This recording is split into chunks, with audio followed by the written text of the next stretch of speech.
Do you feel the pulse?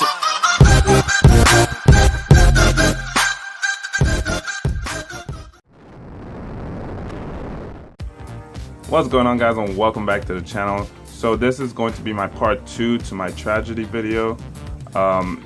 This is also an update to the MDRC frag swap video. So starting with the tragedy, if you guys did not see tragedy part 1, I would highly suggest you guys go back and check that out. But essentially what happened was I started off with a power outage, and then a couple days later I had to move. So I'm gonna go over everything in this video and kind of explain what I lost, what basically happened, and you know what we're gonna do with the tank moving forward, as well as how the tank is doing today.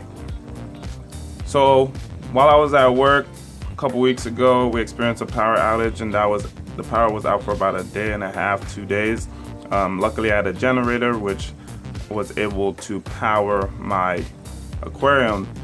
But what actually happened was I was at work during majority of the power outage for that day, and when I came home, it had been several hours since the power outage had occurred. So not noticing anything, I just jumped into survival mode, fired up my generator, got everything going, didn't really check too much on individual fish or coral or anything like that. Just wanted to make sure that the tank was up and running and that everything would be okay. After the power came back on, I received some news a couple days later, and I had to move, and so I jumped on that really quick, knowing my tanks had to be shut down and I was only going to have one tank, so I had to consolidate and shut everything else down. So there's no more freshwater tank, no more Rico's Nanotank Challenge Pico tank, and no more of my 2-in-1 tank. It's just gonna be my 40-gallon breeder right now, saltwater tank, and you know, eventually I'm looking to upgrade it once everything is where it should be and the coral are thriving and my parameters are all within their specifications. So I moved. I am now at a friend's, and my tank is in the basement right now, and things are doing okay. So to give you a rundown of pretty much how the move went, it didn't go as planned. I kind of tried to do everything in one day, and had the power shut off, so I was forced to break this tank down a little bit sooner than I anticipated. And then what ended up happening was I had to take everything apart. I took all my coral rocks, kept them how they were, put them in a tote, and filled that halfway with water. That was very heavy, but it did the job for the most part. Some stuff broke. My Monty cap, my red Monty cap, broke, and then some stuff got dislodged, but it wasn't too bad. I was able to just salvage everything that kind of messed up and re-put some of the little fragmented pieces of the red Monty cap onto a frag plug. So that's pretty much how that went. I eventually got everything down here, and everything is doing well. So during the move, I noticed that my grub fish, I found him dried up in the back of the tank, had jumped, and I believe what happened is at some point I had removed my lid or something of the sort, and then when the power went out, he jumped. Never noticed it because, like I said, I was kind of in a frantic panic trying to get everything situated, and I didn't stay at the house. I ended up going to my friend's, and then I also stayed at work. I went to work, so I was never really home to check on the tank. I just came home, made sure the generator was running, and that was it. So after the move, I did notice that I was missing my firefish. Still haven't seen him. He's gone. So I don't know what happened. Never found a body, anything like that. Just disappeared. Other than that, fish wise, that's it for fish. Everybody else is in the tank doing well and good. I did move 4 peppermint shrimp, 2 from the Pico tank and 2 from my 2-in-1 tank to this. I had 3 peppermints in the main display and 2 in the sump. 2 of them have died now. I believe someone in here is taking them out. I'm never around to see it, so I'm not quite sure who it is. And one is still in here. So, and I also have the two others are still in the sump down here, along with my pair of maroon clowns, and my coral bandit is in the return section of the sump. So now focusing on the coral from the MDRC frag swap as well as from Sky's Lagoon. So essentially everything went well. I did have the coral traveling a lot longer than I really wanted to, but we ended up going out to eat and doing some stuff like that, and just ended up having them in transit for a lot longer than I initially intended. But all things considered, that was fine. But I think where the problem was that I had to order a new refractometer, and my last one was in my storage unit, and I didn't want to go through everything to get it. And during that time period, my salinity was really high. So not realizing it for a couple of days, and then when I did get my refractometer, I checked it and I noticed it and I corrected it. But I did lose a few things due to that happening.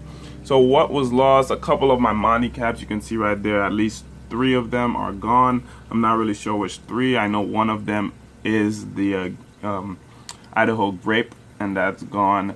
I don't know what the other 2 were, but my green Monty's hanging in there, as well as looks like my slow burn. And then I have another one up top. It's kind of hard to see, it doesn't really look like much, but when the lights are a lot bluer, you can see a couple little polyps on there.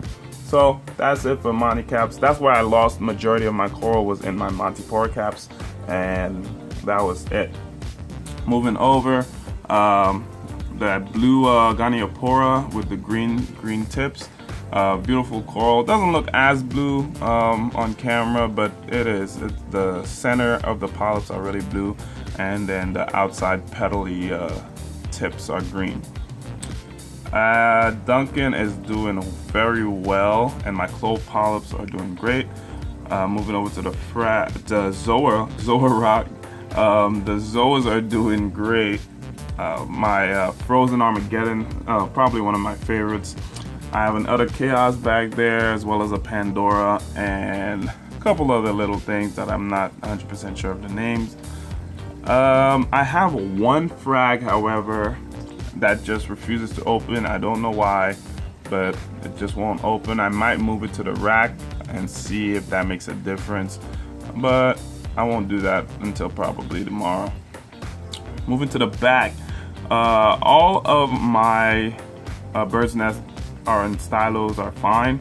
That little stick behind that mint green bird's nest, it was already dying, and I believe it was just some type of bird's nest, I'm not sure which kind, and that looks like it's finally gone. And behind that is behind the sour apple, which is the big guy right up here, is I believe it's a stylo, and it's doing okay. It just has a lot of algae on there that has to come off, and I'm being lazy. But pink bird's nest, green digitata is doing fine. Green bird's nest, mint green bird's nest, fine. Passalipora, fine. And my sour apple bird's nest, it's doing okay. I did order a ICP test kit, and that should be here in a couple of days. And as soon as that gets here, I'll be able to address what's been going on with the tank and correct it, and finally get the tank where I need it to be. If you don't know, I am dosing, it's hard to tell back there, but I'm dosing Aquaforest component, and I'm using a J-Bow DP4 dosing pump. Alright, moving back, behind the Monties is a hairy green mushroom, doing great as always. This is probably the best it's been doing since, I don't know, since a couple months. Moving to the frag rack back there, almost everything's doing okay. I have my blue steel acro did die. Didn't make it through the process, as well as the salinity issue, but all my Euphilia back there are great, as well as my purple mica stylo is hanging in there. It's just growing back and starting to get its coloration back. Alveolar pore is hanging in there. It's not loving it too much, as well as a blue clove polyp. I apologize, a blue symposium. And the blue symposium is struggling, but it's hanging in there. Like I said, once I get that ICP test, I'm gonna fast track that and try and get my results so I can address them. You feel your rock, everything's doing great except for one of my frog spawns in the back behind the torch. I don't know, it's just not liking that and the water for some reason. I see a couple little polyps trying to poke their head out, but that's about it. Everything else is doing great. Moving to my encrusting corals rock, trumpets alright, cyphastries are doing fine. I have a couple Montipores, encrusting Monties on here, doing well. And I did lose, as you can see right to the right there, I did lose another Monty of some kind. So I lost, like I said, majority of the bulk of stuff that I did lose was my Montiporas, and most of them were the Montipora caps. One of my cyphastries did fall. I gotta re-glue that. Duncan's got a couple new little heads forming. It's a little closed up right now, but it's doing great. And I'm thinking for this rock right here, I'm going to do an anemone. I'm gonna try another anemone once I get my ICP results back and get the water where I want it to be. I'm going to try another bubble tip anemone and just see how everything works. My sun coral, it's growing back. It took a heavy hit during the move, but as you can see, it's got some coloration. It's starting to grow back, and as well as my red Monty, it's encrusting the areas where it died, and it's starting to grow itself back. As for the dead stuff, I'm just gonna leave everything for another couple of weeks and just see how everything goes. As far as fish, like I said, other than those 2 fish I lost, everyone is doing fantastic. There goes my Pacific Angels.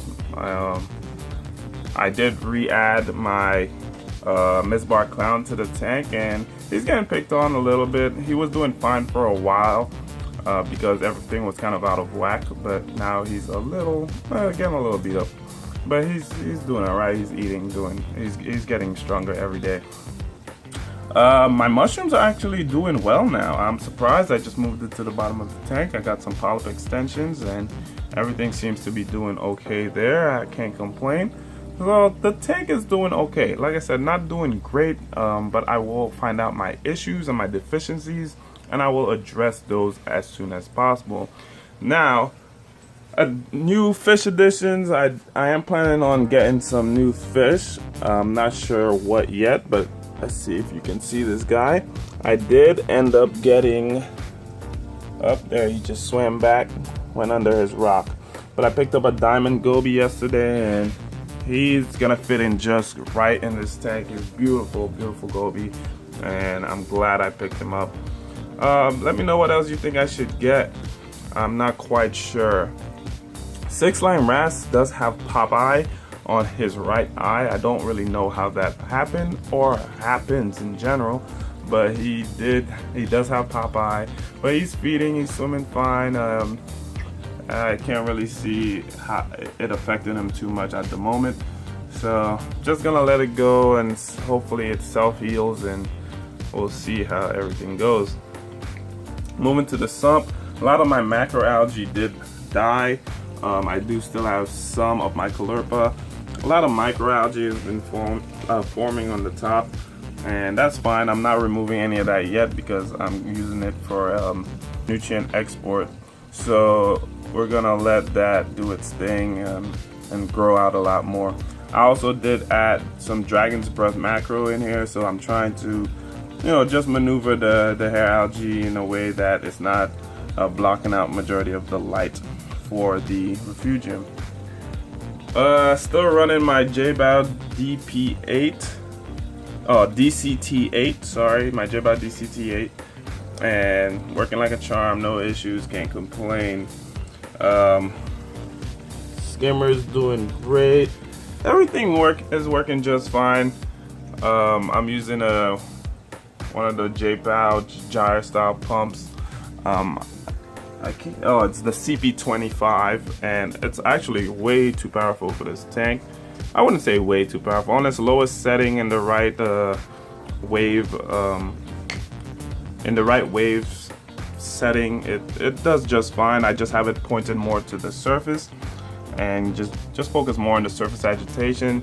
That water bounces into the water from the return pump and just gets a really good agitated current going on, and then that allows my corals to move in every which way direction, as you can see from my torch.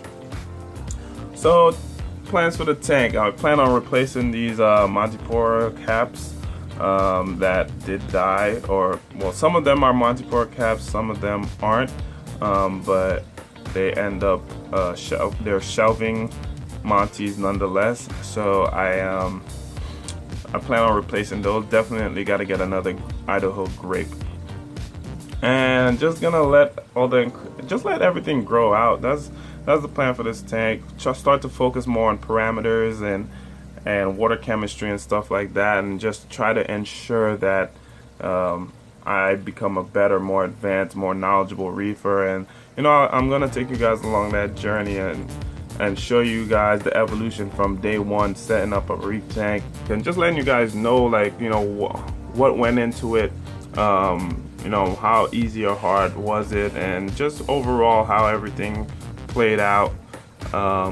There's been a lot of ups and downs, and I'll tell you that. You got to be prepared to roll with the punches when you're doing stuff like this.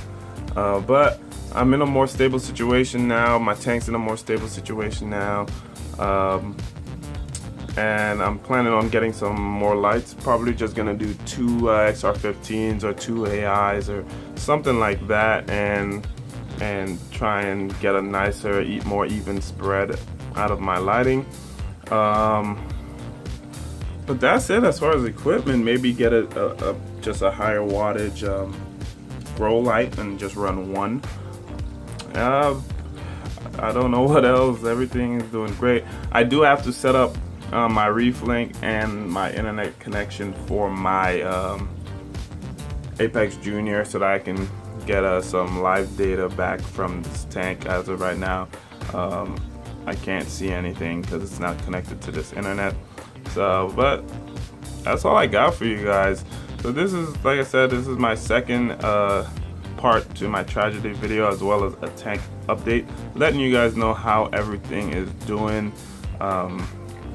Even through everything I've been through, I still come sit down, look at this tank, and I am glad that I did this, and it's just one of those things where you just gotta pick yourself up and keep at it. But again, guys, thank you guys for watching the video, and if you guys are going to be at Reeferpalooza New York 2018, I will be there. I know Inappropriate Reefer, DC Reefer, and DMV Reefer is going to be there. So Mighty Nano Tanks as well. So just look out for us. We'll be there walking around. So just look for people with camera setups, and you'll know it's us. And you'll probably hear us causing a ruckus from a ways away. So just look out for us. We're gonna be there, excited to see you guys. And thank you guys for supporting us and watching the videos. We love what we do, but it takes a lot of time, it takes a lot of effort to edit videos and stuff like that. So thank you guys, all my new subscribers. I really want to thank you guys. I want to thank Inappropriate Reefer for giving me a shout out. What a fantastic guy, definitely everything I expected him to be and more. So I'm glad I'm a fan of that guy and his channel. So thank you guys for stopping by again. Have a good one.